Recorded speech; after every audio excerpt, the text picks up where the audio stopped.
और वर्तमान में अगर आप देखेंगे तो अधिकांशतः आपको जो गुरु परंपरा मिलेगी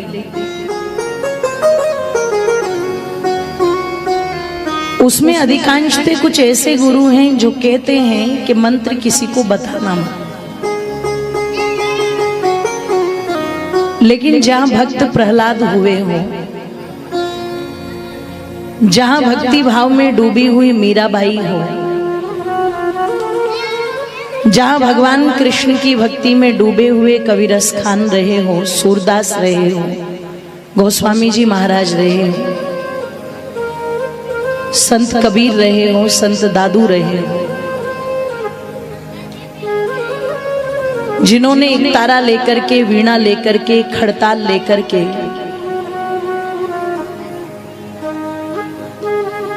पूरी दुनिया को धर्म का संदेश दिया, उपदेश दिया।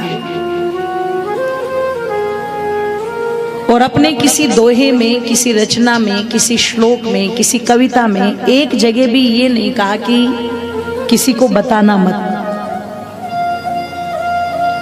आज कवि रसखान की कविताएं दुनिया गाती हैं, रहीम की कविताएं दुनिया गाती है, मीराबाई के भजन दुनिया गाती है, संत कबीर के दोहे दुनिया गाती है। तो भक्ति जो है उसका पहला ही, सबसे पहला ही असूल ये है कि भक्ति बताने के लिए होती है, छिपाने के लिए नहीं होती। और यदि आप किसी चीज में सस्पेंस पैदा कर रहे हैं तो इसका मतलब आप अपनी महत्वाकांक्षाओं को पूर्ण करने के लिए केवल जनता को भ्रमित करने का काम कर रहे हैं। तो जो व्यक्ति कह रहा है कि ये मंत्र आप ले लीजिए और किसी को बताना मत, तो वहां हमें खुद ही सावधान होकर के रहना चाहिए। क्योंकि ऋग्वेद, यजुर्वेद, अथर्ववेद, सामवेद, चारों वेदों में 20,000 और 450 मंत्र है, लगभग 375-76 के करीब। और 20,000 450 मंत्र में से एक मंत्र भी ऐसा नहीं है जो कह रहा हो कि छिपा लेना। अभी मैं केरला की तरफ, साउथ की तरफ, हैदराबाद में थी,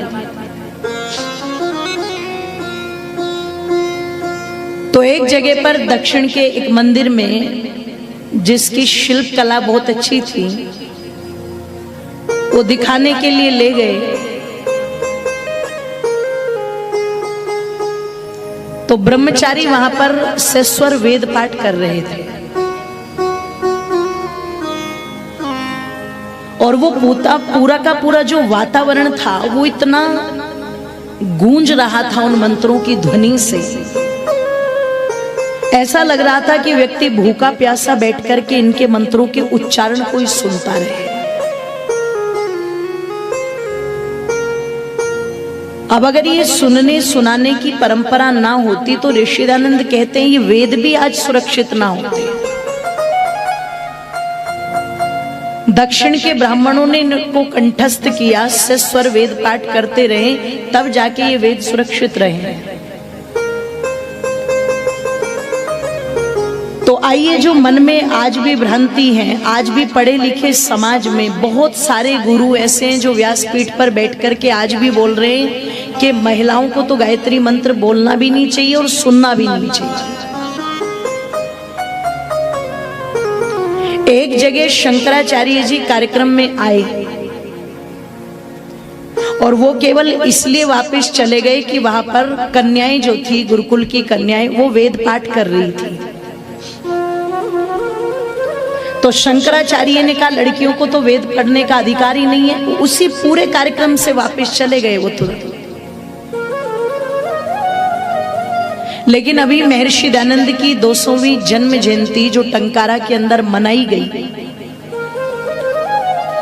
जिसमें वहां के राज्यपाल महामहिम जो थे वो उपस्थित थे, गृह मंत्री श्री अमित शाह जी उपस्थित थे, प्रधानमंत्री का एक लाइव मैसेज वहां से टेलीकास्ट किया गया, योग गुरु स्वामी रामदेव जी वहां पर उपस्थित थे, रमेश भाई ओझा वहां पर उपस्थित थे। तो 3 दिनों के उस पूरे कार्यक्रम में कहीं पर भी मुझे ब्रह्मचारी नजर नहीं आए। हवन करा रही है तो महिलाएं, वेद मंत्रों का पाठ कर रही है तो गुरुकुल की ब्रह्मचारिणियां, स्वागत कर रही हैं तो ब्रह्मचारिणियां, भजन गा रही हैं तो ब्रह्मचारिणियां, पूरे कार्यक्रम में। और वो एक सफल कार्यक्रम था। तो जो लोग इस प्रकार की बातें करते हैं आज के भी युग में, मुझे लगता है ये कहीं ना कहीं कमजोरी है एक। आओ इस कमजोरी को हम दूर करें। और विशेष करके अपनी माताओं से कहूंगी, माताओं जब भी आपको समय मिलता है, जब भी, अगर तुम्हें 10-15 मिनट भी मिलते हैं तो भी बैठ कर के बड़े प्रेम के साथ में गायत्री मंत्र का जाप जरूर किया।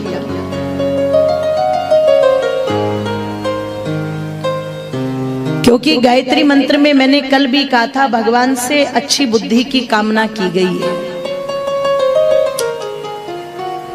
और बुद्धि यस्य बलम तस्य निर्बुद्धेषु कुतो बलम। जहां बुद्धि है वही सब प्रकार के बल काम करते हैं। बुद्धिमान व्यक्ति जंगल में भी मंगल कर देता है और बुद्धिहीन व्यक्ति मंगल को भी जंगल बना देता है।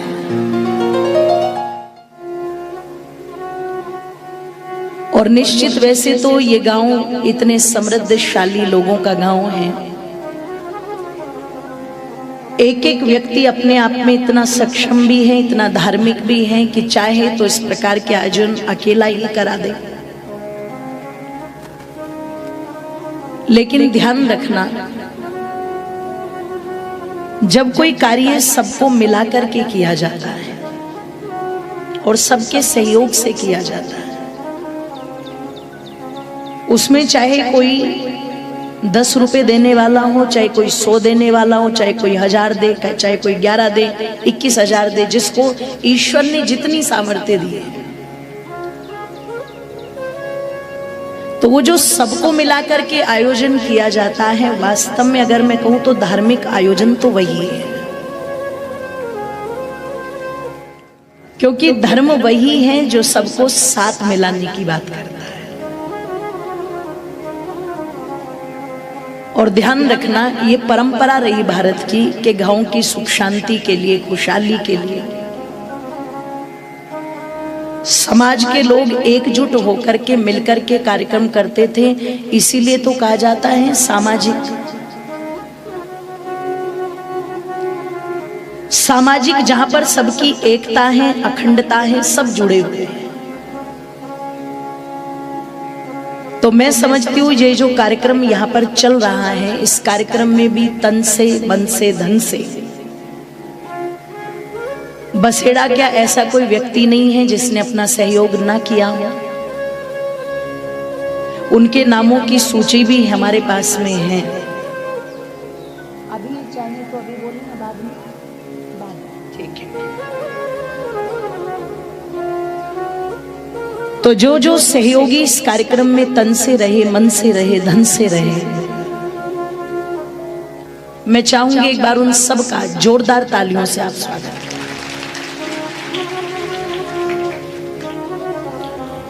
ईश्वर से उनके लिए भी विशेष प्रार्थना है। जीवेम शरदः शतम् भूयश्च शरदः शता। ईश्वर उनकी आयु को भी बढ़ाए और आयु के साथ साथ उनके ऐश्वर्यों को भी बढ़ाए।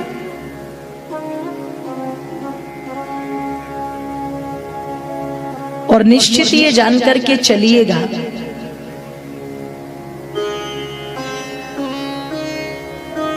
कि जो मनुष्य अच्छे कार्यों में जुड़ जाता है,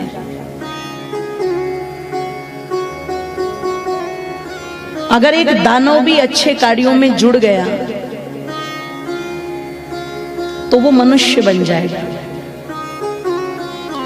और मनुष्य अगर अच्छे कार्यों में जुड़ गया तो वो देवता बन जाएगा।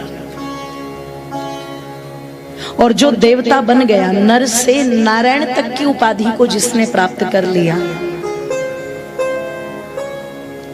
फिर जो मैंने कल कहा था कि भले ही लाखों वर्ष व्यतीत हो जाए, कोई अपना जन्मदिन मनाए या ना मनाए, लेकिन उन महापुरुषों के जन्मदिन, बलिदान दिवस पूरी दुनिया मनाती है। ब्राह्मण ग्रंथों में एक कथा आती है, कहते हैं दानव, मनुष्य और देवता, ये तीनों प्रजापति की संतान है। और प्रजापति किसको कहा? परमात्मा को ही कहा। पति केवल वही नहीं है जो ये सोचे कि पत्नी घर में आई और माँ ने छोरे के कान में कह दिया बेटे दबा के रखियो इसे, बिल्कुल।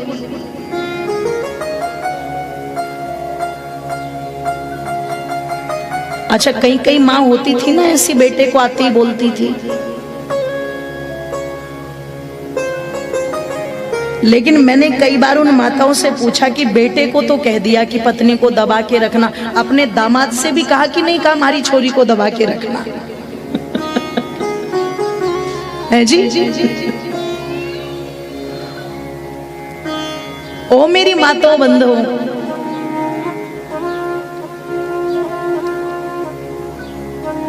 पति का जो अर्थ होता है वो होता है रक्षक, रक्षा करने वाला।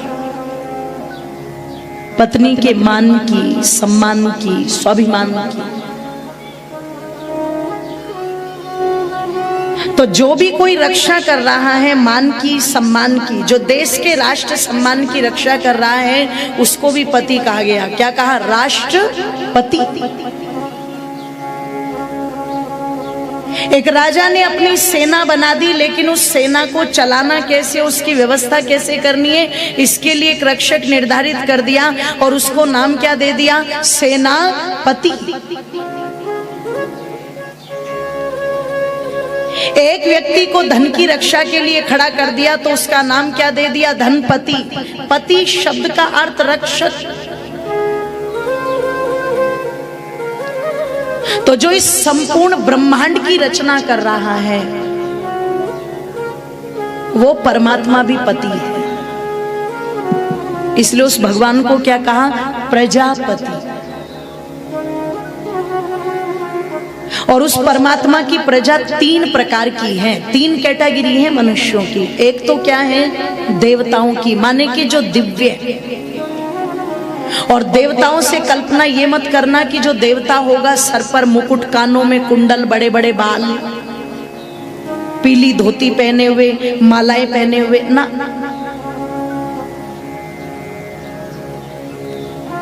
तुम्हें धोती कुर्ते में भी देवता मिल जाएंगे, तुम्हें पैंट कमीज में भी देवता मिल जाएंगे। देवता की परिभाषा क्या है? तुम्हारे गांव में भी बहुत सारे देवता होंगे, दीप नाथवा, द्योत नाथवा, दानाथवा, जो दे रहे हैं, कल्याण कर रहे हैं, वही क्या है? बोलो, देवता। ये प्रजापति की सबसे उत्तम संतान है। दूसरे मनुष्य, जिनमें मानवता है, लेकिन कभी कभी गड़बड़ी कर जाते हैं। कितनी? जितनी आटे में और नमक जितनी।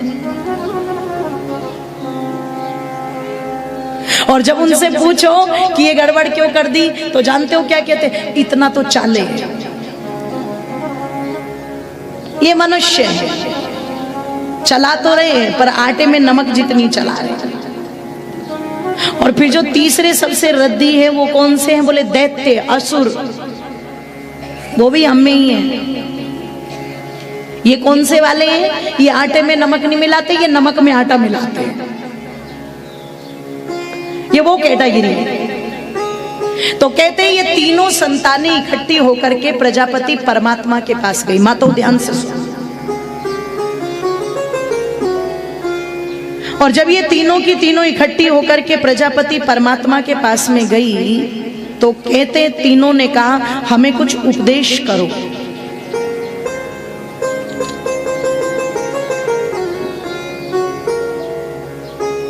प्रजापति परमात्मा ने जो तीनों संतान थी, दैत्य, मनुष्य और देवता,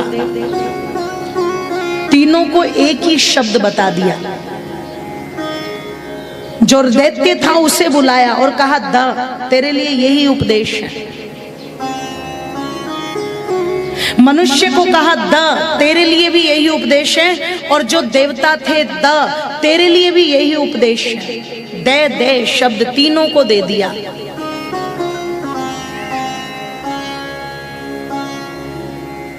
अब जो देवता थे, ओ मेरी माताओं, उन्होंने सोचा हमें ये दे शब्द दिया गया है तो हमें क्या करना है, हम तो देवता हैं। तो जो देवताओं का प्रजापति यानी कि देवताओं का जो बड़ा था, उसने कहा अगर प्रजापति ने हमें दे शब्द दिया है और हम देवता हैं तो इसका मतलब हमें दे से क्या करना है, दान करना है। हमारा कल्याण है दान करने में। तो बोले देवताओं ने दान करना शुरू किया। अब जो मनुष्य रूपी संतान थी उसने सोचा हमें भी तो दे शब्द दिया गया, तो हमें इस दे से क्या करना है। तो बोले हम मनुष्य हैं और अगर हम अपने जीवन का कल्याण करना चाहते हैं और प्रजापति ने हमें भी दे शब्द का उपदेश दिया है, तो दे से मतलब दया करो, हमें दया करनी है। अब राक्षस सोचने लगे हमें भी तो दे शब्द का उपदेश किया है और हम हैं राक्षस। और राक्षस कौन, जिसकी इंद्रियां उसे भगा रही है।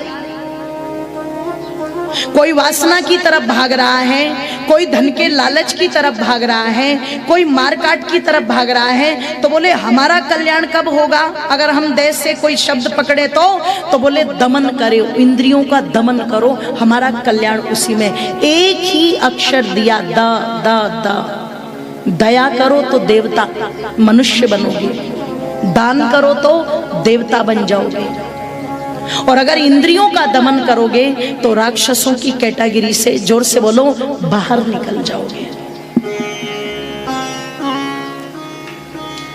इसलिए ओ मेरी मातों बंधुओं, भगवान ने हमें मनुष्य बना करके भेजा है, दैत्य तो बनना ही नहीं। पर प्रयास ये रहना चाहिए कि मैं मनुष्य हूं तो मैं मनुष्य भी ना रहूं, इस मनुष्य वाली कैटेगरी से भी ऊपर उठ करके देवताओं की श्रेणी में पहुंच जाऊं। क्यों? क्योंकि भगवान ने ये जो अपॉर्चुनिटी है, ये जो मौका है, ये किसी पशु पक्षी को नहीं दिया। परसों एक वीडियो मेरे पास किसी ने व्हाट्सएप पर भेजी, हाथी जो है कैनल वॉश का एक चित्र बना रहा है अपनी सूंड में ब्रश लेकर के, हाथी का। अब कितनी मेहनत की होगी वो लड़की जो उसकी बराबर में खड़ी हुई है, जिसने उस हाथी को ट्रेंड किया। लेकिन कोई कहे कि उस हाथी को मुक्ति का मार्ग पता लग गया, जीवन की सफलता का मार्ग पता लग गया। नहीं, एक पेंटिंग बना रहा है छोटी सी, ये बड़ी बात है उसके लिए। पर जीवन की सफलता किस दिशा में जाने में है, यह लोक और परलोक को सुधारने के लिए हमें कौन से कार्य करने हैं। अगर परिवार में मुझे रहना है तो किस सिस्टम में रहना है, समाज में मुझे रहना है तो किस अभिव्यक्ति के साथ में रहना है, समूचे राष्ट्र के लिए अगर मुझे एक आदर्श बनना है तो मैं वो आदर्श किस रूप में बन सकता हूं। अगर ये सोचने समझने की क्षमता भगवान ने किसी को दी है तो वो धरती पर केवल और केवल मनुष्य